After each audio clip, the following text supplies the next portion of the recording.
الحمد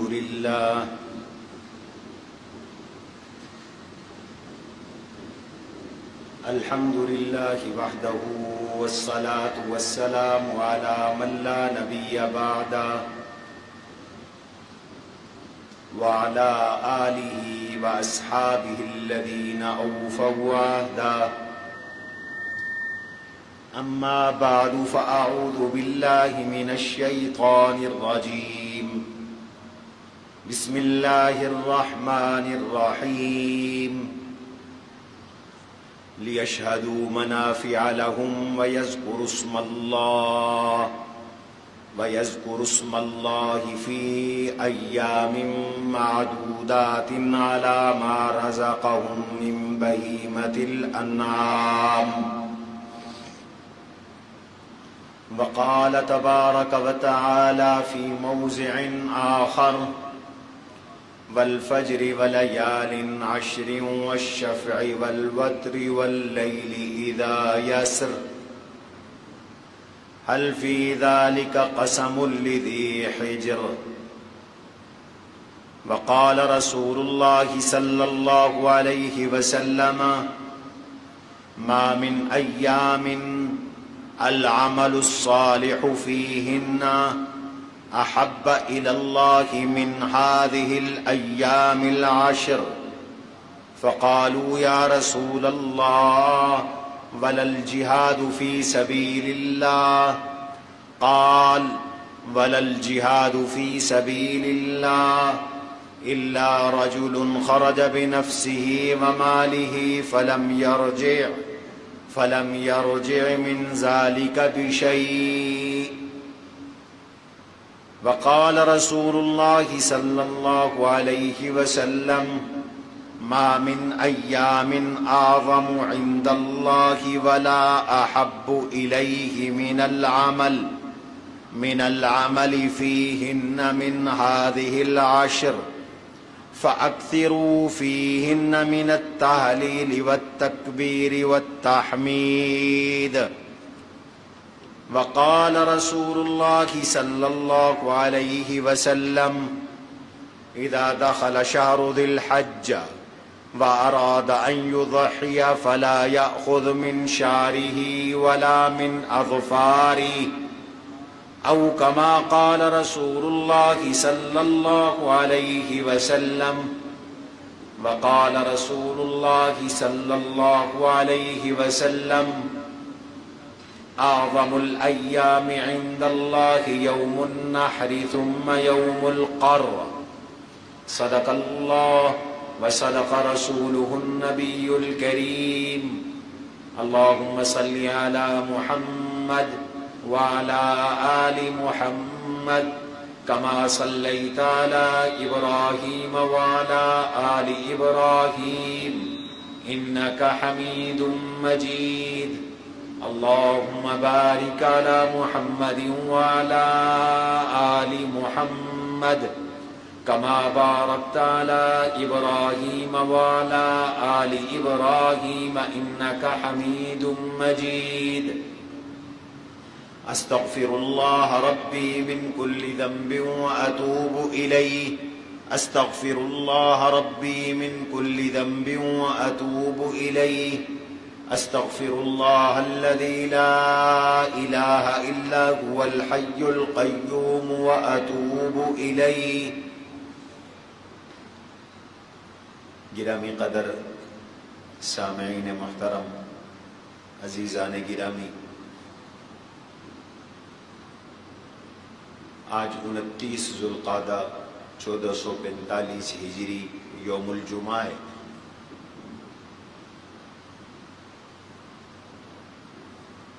شاید آج شب سے ماہ مقدس ذی الحج کا مہینہ شروع ہونے والا ہے۔ گویا کہ عشرہ ذی الحج کا آغاز ہونے والا ہے۔ میں نے گزشتہ جمعۃ المبارک کی مجلس میں اشہر حرم کے بارے میں کچھ معروضات پیش کی تھیں، اور یہ بھی عرض کیا تھا کہ ذی القعدہ اور ذی الحج اشہر حرم بھی ہیں اور اشہر حج بھی ہیں۔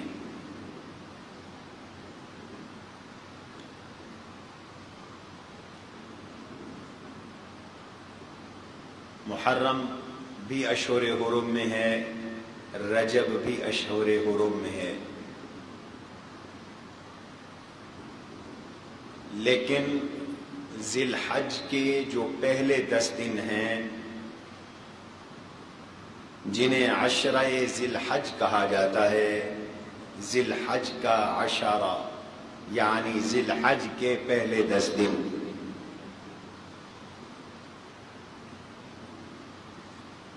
قرآن کریم میں ان 10 دنوں کی عظمت کی طرف اللہ نے اشارہ فرمایا اور رسول اللہ صلی اللہ علیہ وسلم نے ان 10 دنوں کی فضیلت کو بیان فرمایا، اہمیت کو بیان فرمایا، اللہ کے ہاں ذی الحج کے ان 10 دنوں کی محبوبیت کو بیان فرمایا، مقبولیت کو بیان فرمایا، عظمت کو بیان فرمایا۔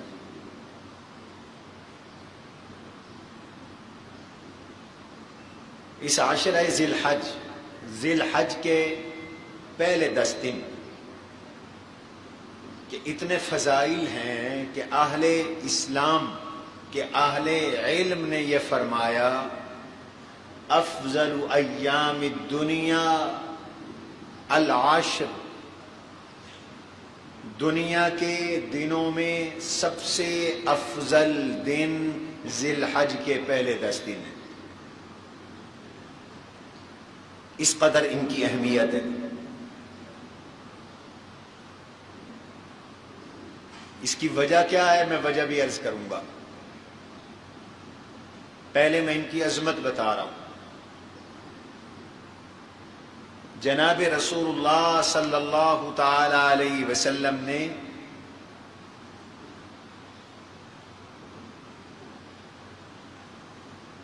انہی ذی الحج کے 10 دنوں میں سے جو 10 ذی الحج ہے، جو عید الاضحیٰ کا دن بنتا ہے، اس کے بارے میں ارشاد فرمایا اعظم الایام عند اللہ یوم النحر، دنیا کے دنوں میں سب سے بڑا دن اللہ کے ہاں 10 ذی الحج کا دن ہے۔ ثم یوم القر، پھر 10 ذی الحج کے بعد والا دن ہے، 11 ذی الحج کا دن ہے۔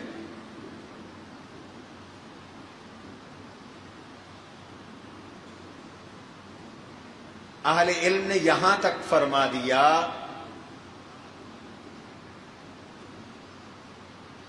کہ ذی الحج کے پہلے 10 دن رمضان کے آخری 10 دنوں سے بھی افضل ہیں۔ ویسے تو رمضان مبارک مہینہ ہے، پھر رمضان میں بالاتفاق رمضان کا آخری عشرہ افضل ہے، اور پھر رمضان کے آخری عشرے سے بھی زیادہ فضیلت والا ذی الحج کے ان 10 دنوں کو قرار دیا گیا۔ لیکن فرمایا کہ دنوں میں تو پورے 3 سال کے 360 ایام میں سے یا 359 ایام میں سے دنوں میں تو ذی الحج کے 10 دن افضل ہیں، لیکن راتوں میں رمضان کے آخری عشرے کی راتیں افضل ہیں۔ اس کی وجہ یہ ہے کہ رمضان کے آخری عشرے کی راتوں میں لیلۃ القدر ہے، اور بالاتفاق راتوں میں سب سے افضل رات لیلۃ القدر ہے۔ اس پر تو نص آ گئی، قرآن آ گیا، اِنَّا أَنزَلْنَاهُ فِي لَيْلَةِ الْقَدْرِ وما ادراک ما لیلۃ القدر لیلۃ القدر خیر من الف شہر، لیلۃ القدر تو 1000 مہینوں سے افضل ہے، اور لیلۃ القدر رمضان کے آخری عشرے کی راتوں میں ہوتی ہے۔ تحروا لیلۃ القدر فی وتر من العشر الاواخر، میرے آقا نے فرمایا لیلۃ القدر کو تلاش کرو رمضان کے آخری 10 دنوں کی راتوں میں۔ لیکن دنوں کے اعتبار سے اہل علم کہتے ہیں کہ ذی الحج کے پہلے 10 دن رمضان کے آخری عشرے کے دنوں سے بھی بڑھ گئے۔ ایک تو قرآن کریم نے ان راتوں کی اور ان دنوں کی قسم اٹھائی، والفجر وليال عشر والشفع والوتر والليل اذا يسر۔ اللہ تعالیٰ ان چیزوں کی قسم اٹھاتے ہیں جن کی اہمیت بتانا ہوتی ہے۔ اللہ نے اہمیت بتلائی، فرمایا والفجر، مجھے فجر کی قسم۔ فجر سے مراد یا ہر دن کی فجر ہے یا 10 محرم کی فجر ہے۔ ولیال عشر، مجھے 10 راتوں کی قسم۔ 10 راتوں سے مراد آخری عشرہ ہے، آخری 10 دن اور راتیں، اس لیے کہ شریعت میں دن شروع ہوتا ہے رات سے، جو پچھلی رات ہوتی ہے اس دن، اس شب سے دن شروع ہوتا ہے۔ ابھی آج چاند نظر آ گیا تو 1 ذی الحج کا آغاز مغرب سے ہوگا، تو رات پہلے ہے دن بعد میں ہے۔ تو ولیال عشر، اللہ نے فرمایا میں قسم اٹھاتا ہوں 10 راتوں کی، میں قسم اٹھاتا ہوں آخری عشرے کی، پہلے عشرے کی، رمضان کے پہلے عشرے کی میں قسم اٹھاتا ہوں۔ معلوم ہوتا ہے یہ بڑی فضیلت والا عشرہ ہے۔ والشفع والوتر، میں جفت کی قسم اٹھاتا ہوں، میں طاق کی قسم اٹھاتا ہوں۔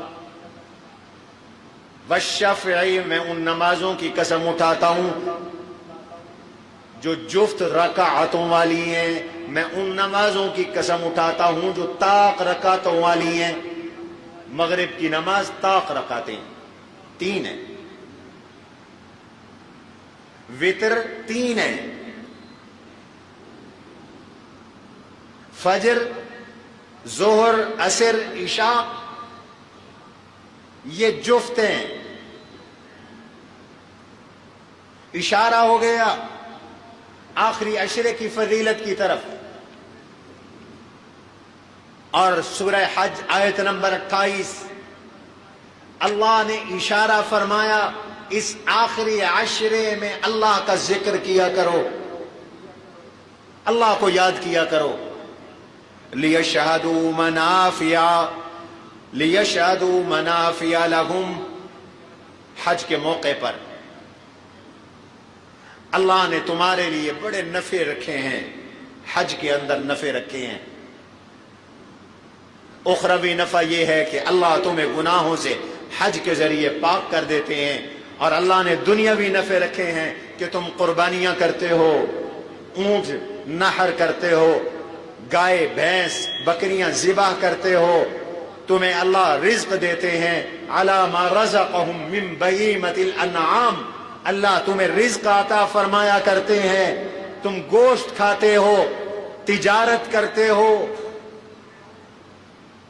تمہاری معیشت کا ایک ذریعہ حج اور قربانی بھی ہے، لہذا اس کا شکر ہے، شکرانہ ہے۔ اور وہ شکرانہ کیا ہے؟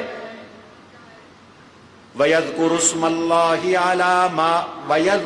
اللَّهِ فِي أَيَّامٍ مَّعْدُودَاتٍ عَلَى مَا رَزَقَهُم مِّن بَهِيمَةِ الْأَنْعَامِ،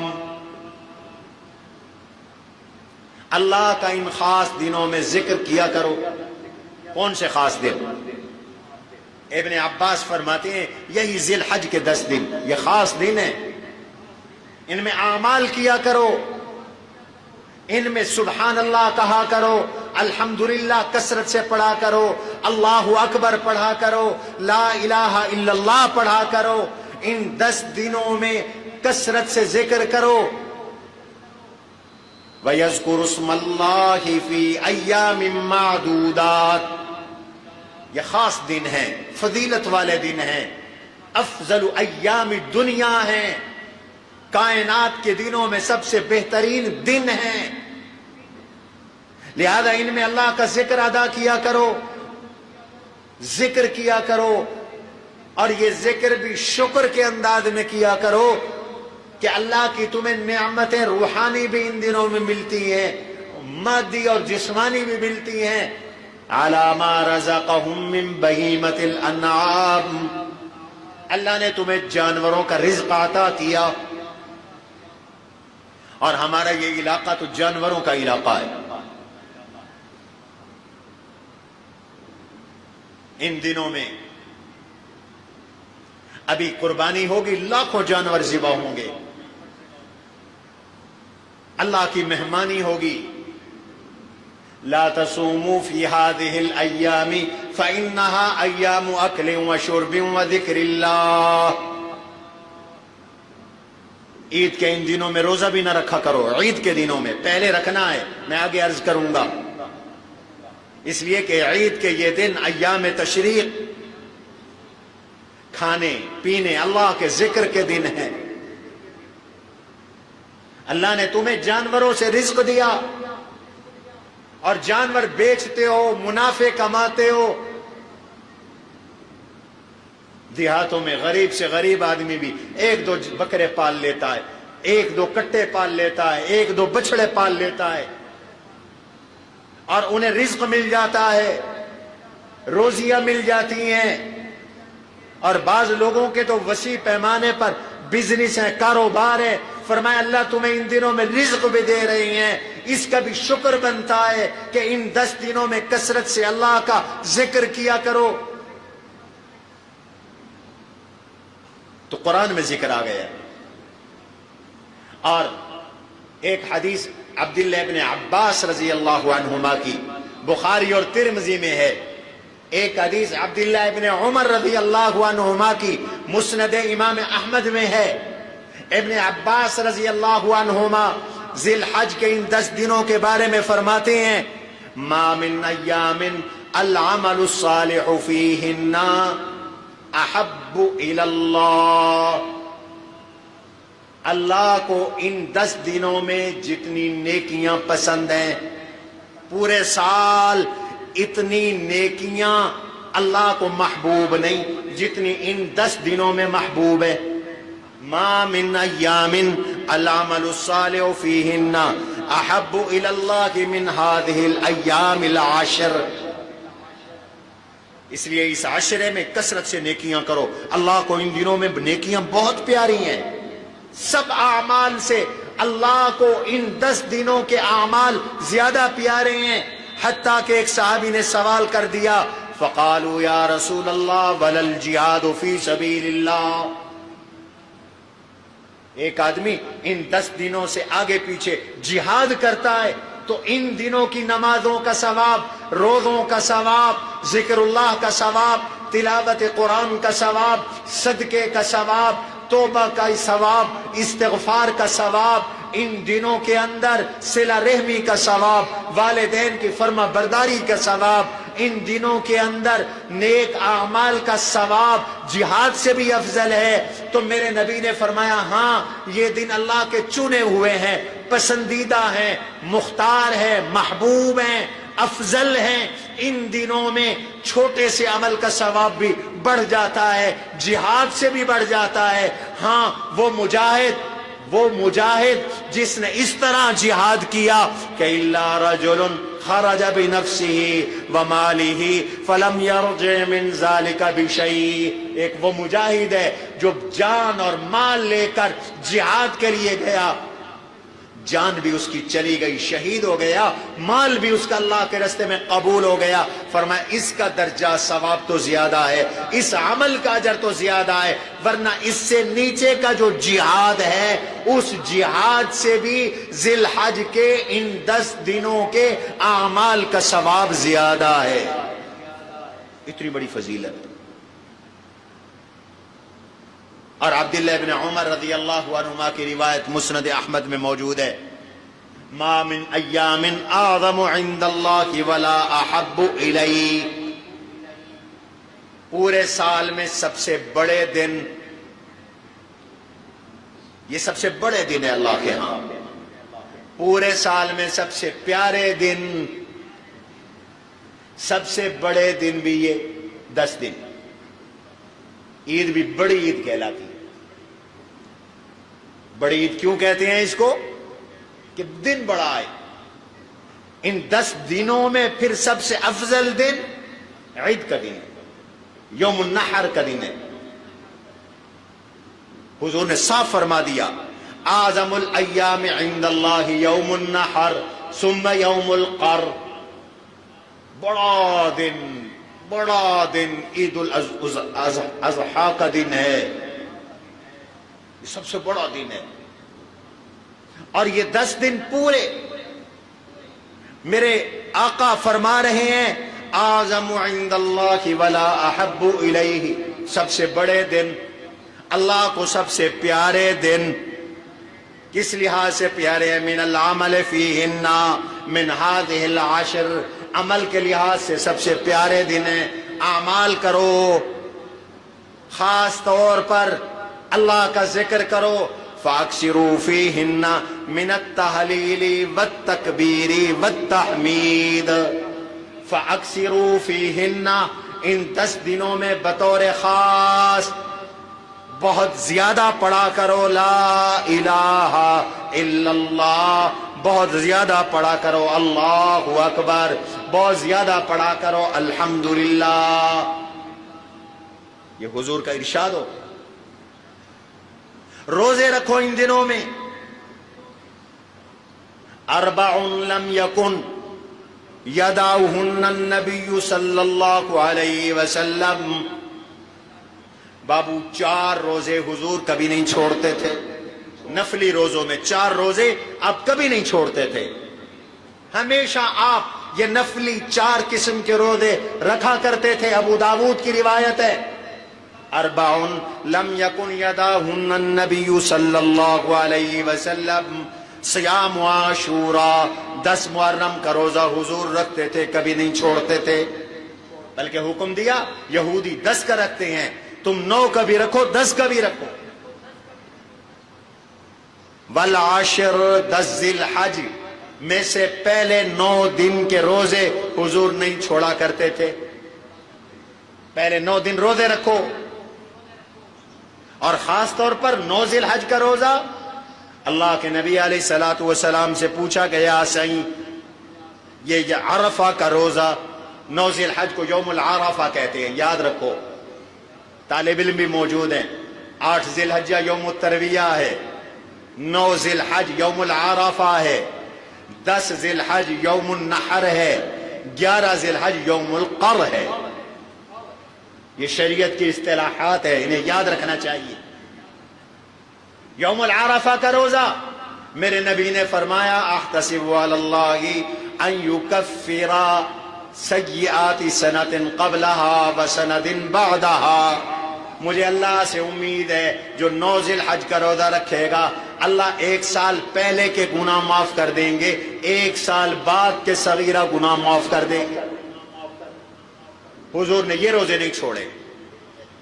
اربع لم یکن یدعہن النبی صلی اللہ علیہ وسلم یوم عاشوراء والعاشر، اور تیسری چیز وثلاثۃ ایام فی کل شہر، میرے نبی ہر مہینے میں 3 روزے رکھتے تھے، جن کو ایام 20 کے روزے کہتے ہیں، چاندنی راتوں کی، جب چاندنی راتیں ہوتی ہیں ان راتوں کے روزے، ان راتوں کے ساتھ آنے والے دنوں کے روزے اللہ کے نبی علیہ الصلوۃ والسلام کبھی نہیں چھوڑتے تھے۔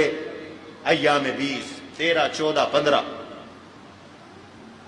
آپ صلی اللہ علیہ وسلم یہ روزے بھی کبھی نہیں چھوڑتے تھے.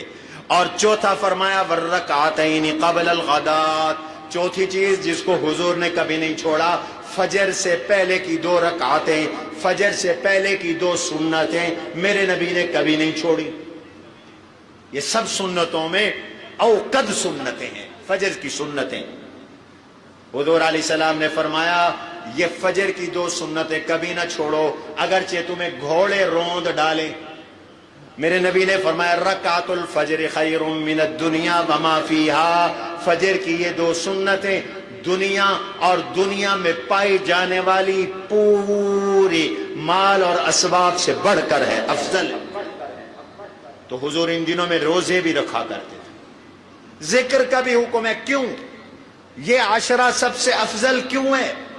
حتیٰ کہ رمضان کے آخری عشرے سے بھی ذی الحج کے ان 10 دنوں کے اعمال کا ثواب زیادہ ہے. کیوں؟ علماء نے لکھا اس کی وجہ یہ ہے کہ ان 10 دنوں میں امہات العبادات ساری جمع ہیں.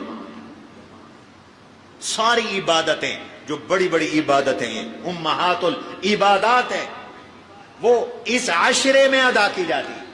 باقی پورا سال یہ جمع نہیں ہوتی، صرف ان 10 دنوں میں جمع ہوتی ہیں. آپ رمضان میں حج نہیں کر سکتے، حج ان دنوں میں. ان دنوں میں حج بھی ہے، ان دنوں میں صدقہ بھی ہے، ان دنوں میں نماز بھی ہے، ان دنوں کے اندر روزے بھی ہیں، ان دنوں کے اندر ذکر اللہ بھی ہے، ان دنوں بھی ہیں. تو باقی پورا سال میں کوئی دن ایسے نہیں ہیں جن دنوں میں ارکان اسلام کو جمع کر لیا جائے، امہات العبادات کو جمع کیا جائے. رمضان میں روزے نمازیں تو ہیں، صدقہ زکوٰۃ بھی ہے، حج نہیں ہے. اور غیر رمضان کے اندر روزے تو ہو سکتے ہیں، نمازیں بھی ہو سکتی ہیں، لیکن حج نہیں ہے.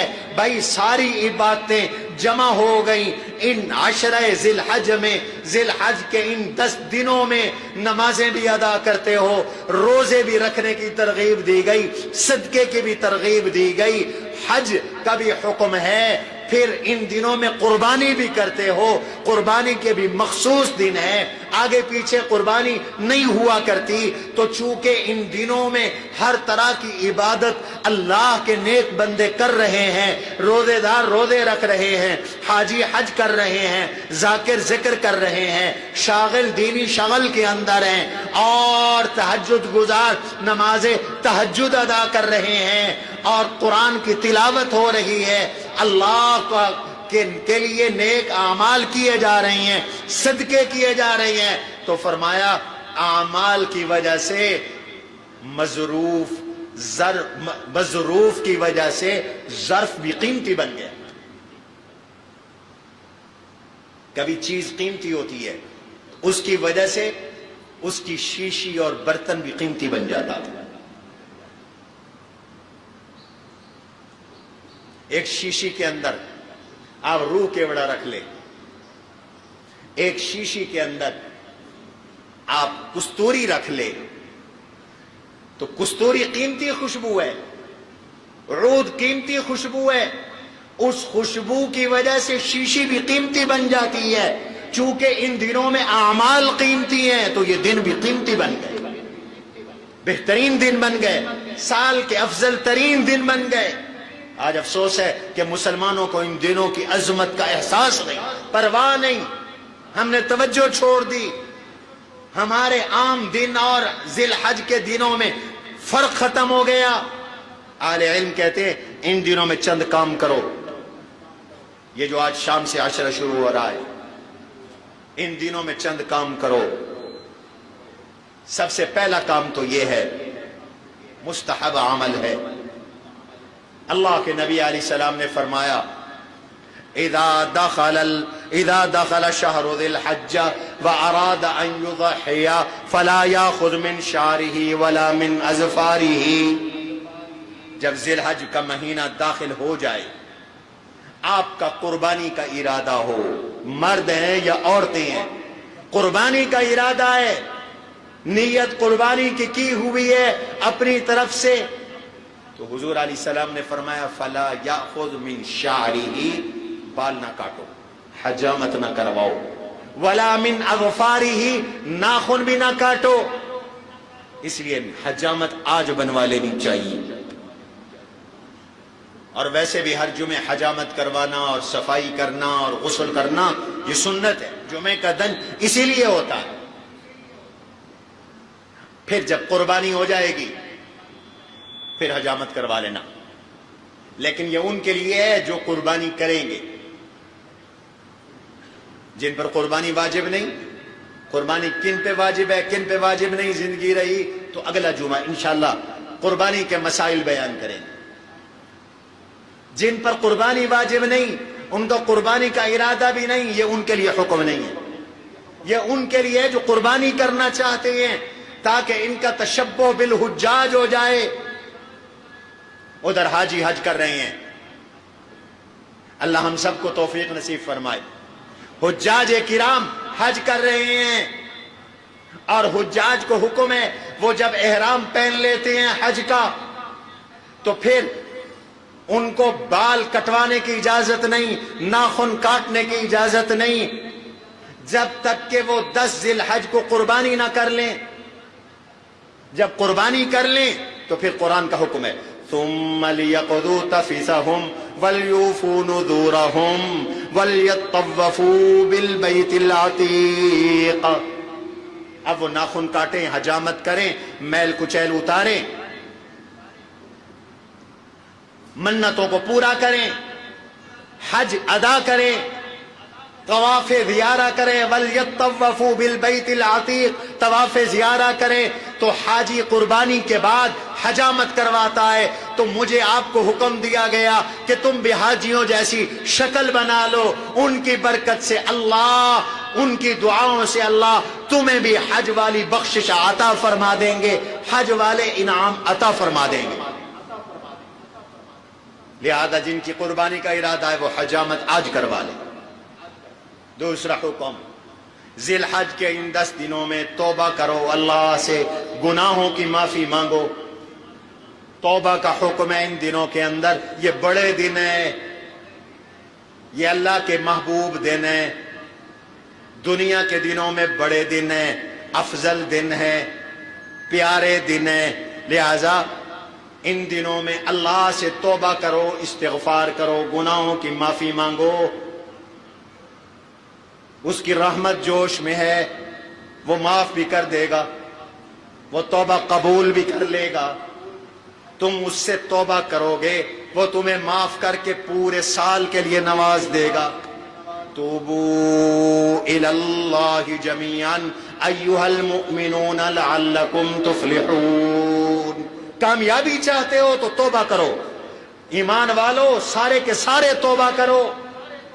آج گناہوں نے ہمیں جلا کے رکھا ہوا ہے، ہماری دنیا برباد، ہماری معیشت برباد، ہمارے گھرانے برباد، ہماری آخرت برباد کر دی ان گناہوں نے۔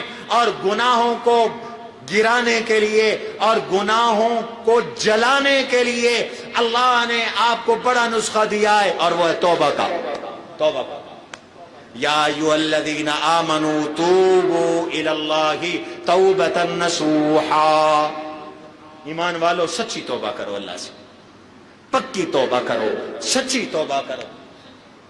ان دنوں میں استغفار کا اہتمام کرو، کثرت کے ساتھ پڑھو استغفر اللہ ربی من کل ذنب واتوب الیہ۔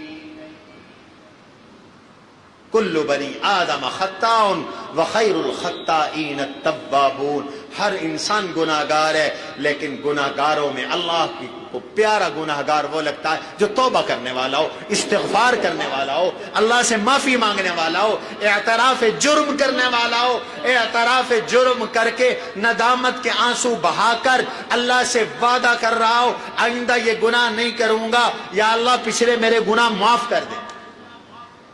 دوسرا حکم ہے ذی الحج کے اس عشرے کے اندر جو حج کر سکتے ہو حج کرو۔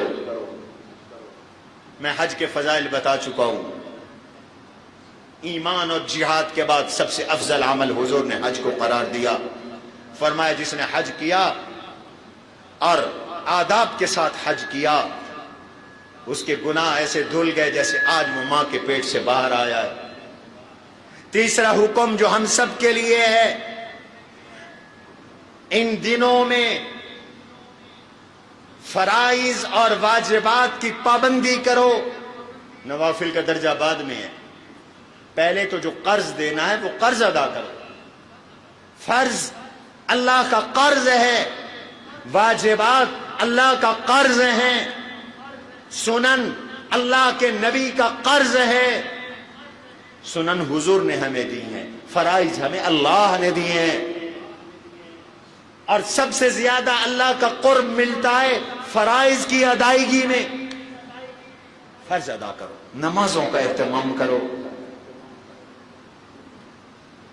قضا نمازیں ادا کرو، قضا روزے رکھو. بہت سے لوگ روزے نہیں رکھتے عذر کی وجہ سے، کچھ سستی کی وجہ سے. خواتین اپنے شرعی عذر کی وجہ سے روزے نہیں رکھتی، برسا برس کے روزے ہوتے ہیں ذمے، قضا نہیں کرتی. اللہ کو راضی رکھنا ہے تو فرائض پر مواظبت کرو. حدیث قدسی ہے، ما تقرب الی عبد بشیء احب الی مما افترضته. میں اپنے بندے پر سب سے زیادہ راضی ہوتا ہوں اس کے فرض ادا کرنے کے ساتھ. جو میں نے اس کے ذمے فرض لگایا ہے اس پر سب سے زیادہ میں اس سے راضی ہوتا ہوں.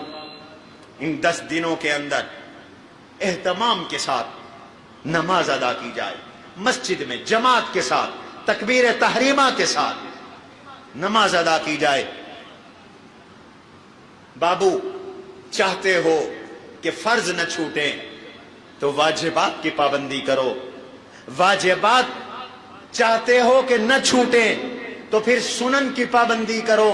اگر کوئی یہ چاہتا ہے میری سنت بھی کبھی نہ چھوٹے، علماء کہتے ہیں وہ نوافل کی پابندی کرے.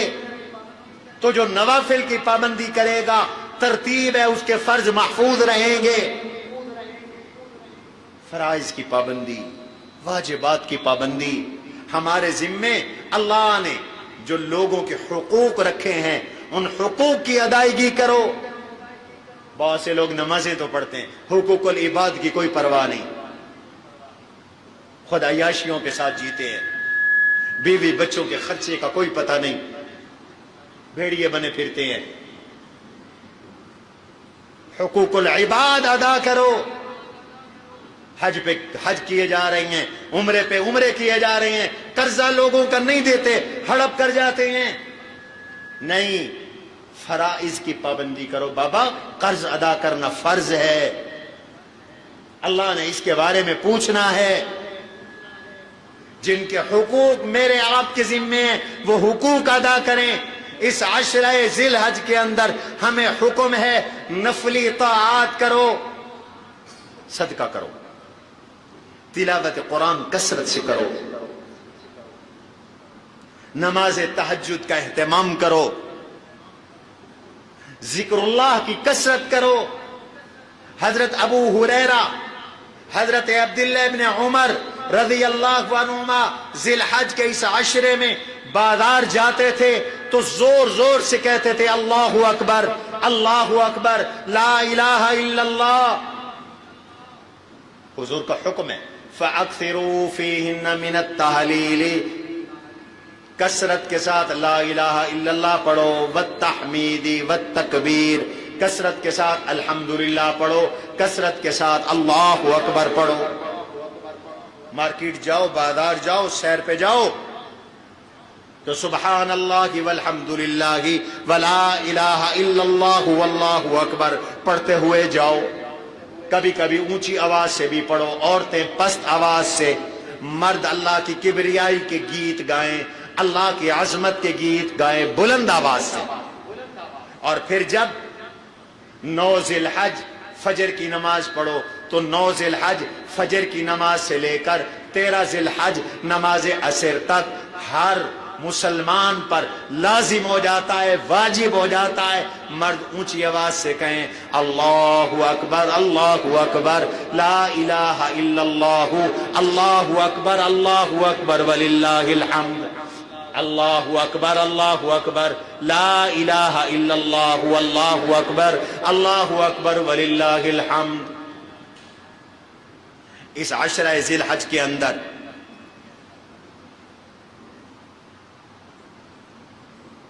فرمایا کہ پچھلے جمعے بھی میں نے عرض کیا تھا گناہوں سے بچو۔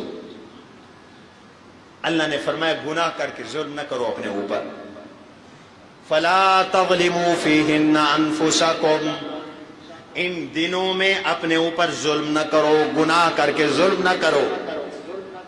اور حجاج کے لیے بطور خاص حکم ہے، حجاج کے بارے میں من یرد فیہ بالحاد، فرمایا مکہ مکرمہ میں رہ کر بے دینی والا کام نہ کرنا، گناہ والا کام نہ کرنا، ورنہ اللہ کی پکڑ آئے گی، اللہ کی پکڑ میں آؤ گے۔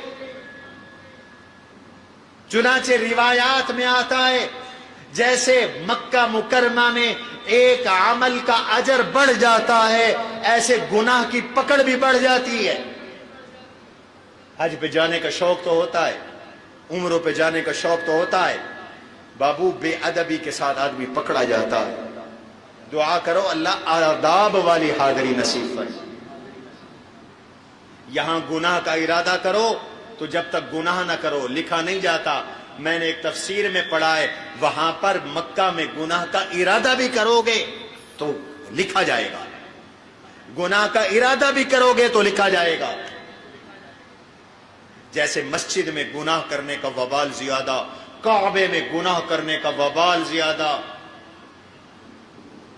مکے میں گناہ کرنے کا وبال زیادہ، ایسے ان نیک دنوں میں گناہ کرنے کا وبال زیادہ، پکڑ زیادہ۔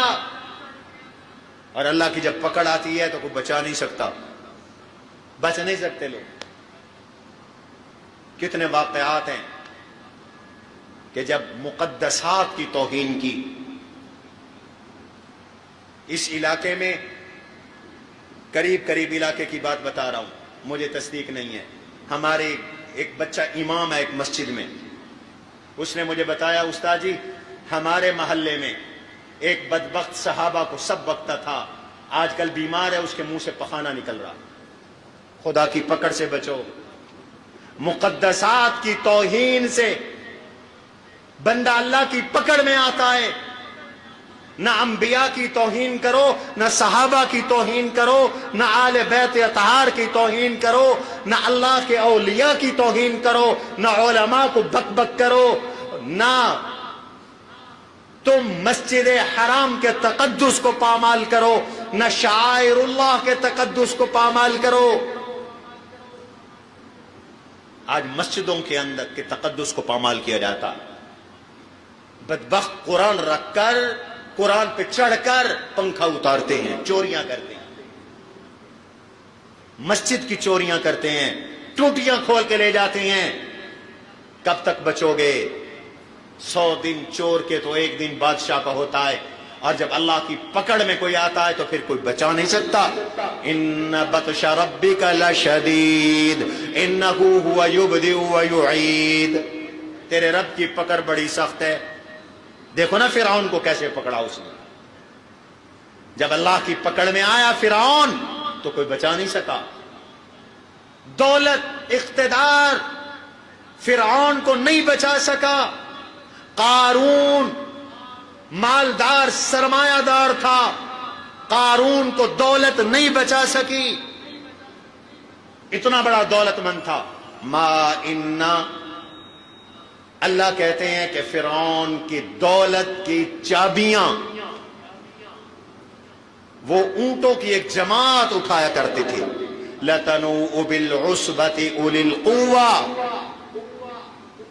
اتنے خزانے تھے، وہ بینکوں کا زمانہ نہیں تھا، نہ نوٹوں کی کرنسی تھی، بیسک کرنسی تھی اس وقت، نیچرل کرنسی تھی، جس کو سونا اور چاندی کی شکل میں تم دیکھتے ہو، اصلی سونا چاندی اتنے زیادہ تھے کہ اتنے کمرے بھرے ہوئے تھے سونے اور چاندی سے کہ ان کو جو تالے لگے ہوئے تھے ان تالوں کی چابیوں کو 70 اونٹ اٹھا کے چلا کرتے تھے۔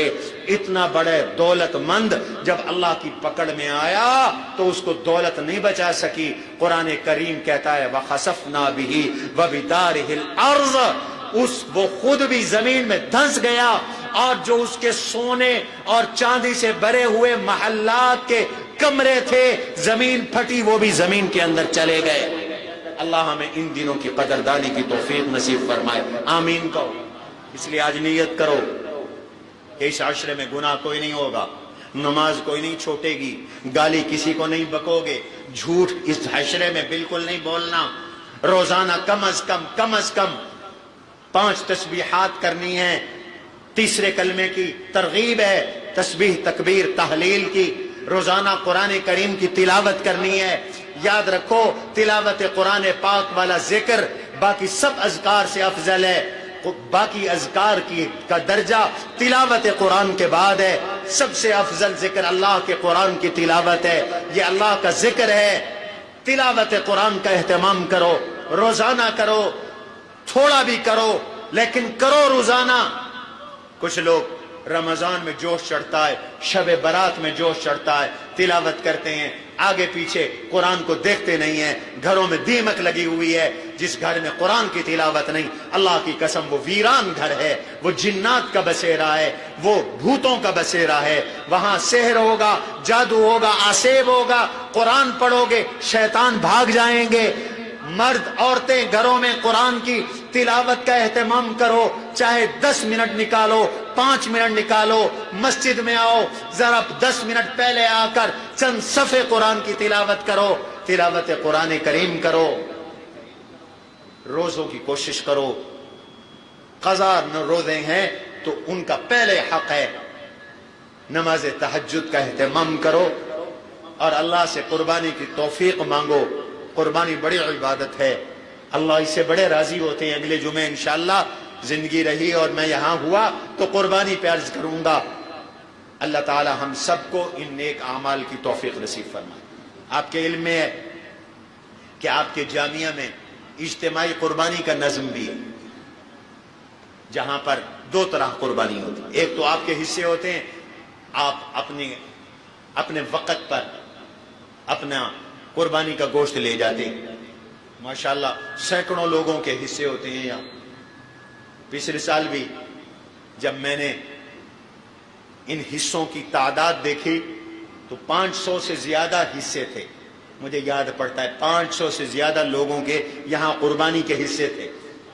لوگ اپنے اپنے حصے لے جاتے ہیں، پوری امانت دیانت کے ساتھ شریعت کے اصولوں کے مطابق ذبح ہے، گوشت کی تقسیم ہے۔ ہمارے تو اساتذہ کرام کو اللہ جزا دے، طلباء کو اللہ جزا دے، یہ اپنی عیدیں چھوڑ کر اپنے گھر چھوڑ کر یہاں آپ کی خدمت کرتے ہیں، شیر آباد کے عوام کی خدمت کرتے ہیں۔ ہمارا تو مشن خدمت ہے، ہم آپ سے کوئی فیس نہیں لیتے، ہم آپ سے معاوضہ کوئی نہیں لیتے۔ تھکتے ہم میں، درد سر ہمارا ہوتا ہے، جانور ہم نے دیکھنے ہیں، خریدنے ہیں اور ذبح کرنے ہیں، آپ کو تو تیار گوشت ملتا ہے۔ دعائیں کیا کرو اس جامعہ کو، آپ کو علم بھی دے رہا ہے، آپ کی خدمت بھی کر رہا ہے، دین بھی دے رہا ہے۔ دوسری قربانی ہوتی ہے جو اللہ کے راستے میں قربانی ہے۔ کچھ لوگ اپنی قربانیاں ہی ہمیں دے دیتے ہیں، جانور ہمیں دے دیتے ہیں کہ طلباء کو کھلائے، ضرورت مندوں کو کھلائے۔ ان کو 2 اجر ملتے ہیں، ایک قربانی کا اجر ملتا ہے اور ان کو 1 اجر خدمت کا ملتا ہے، 1 اجر کھانا کھلانے کا ملتا ہے، 1 اجر مہمانان رسول کی اکرام کا ملتا ہے، ان کی تواضع کا ملتا ہے۔ ان کے لیے بڑی دعائیں ہوتی ہیں۔ تو میں آپ سے یہ بھی درخواست کرتا ہوں کہ اپنے حصے بھی رکھو، لیکن 1-1 2-2 حصے اپنے اس خادم ادارے کے طلباء کے کھانے کے لیے گوشت کے بھی دو۔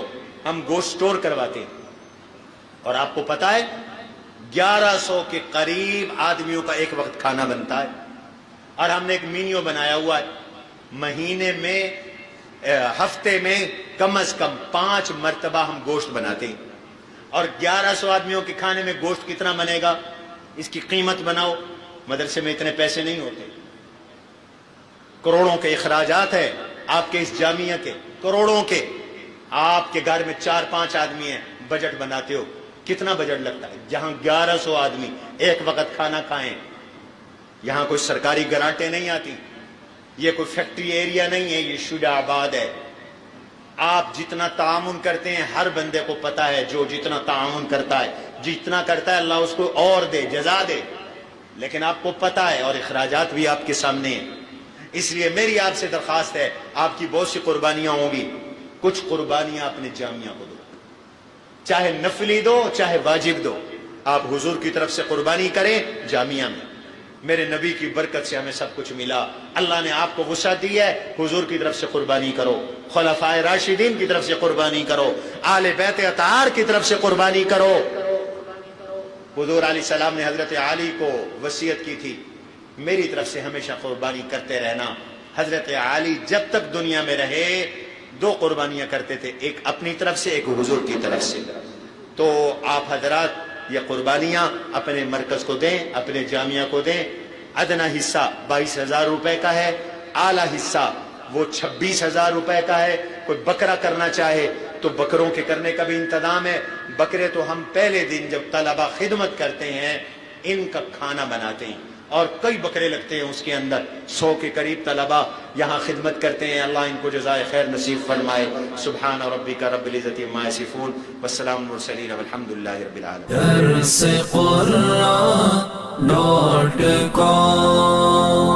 www.darsequran.com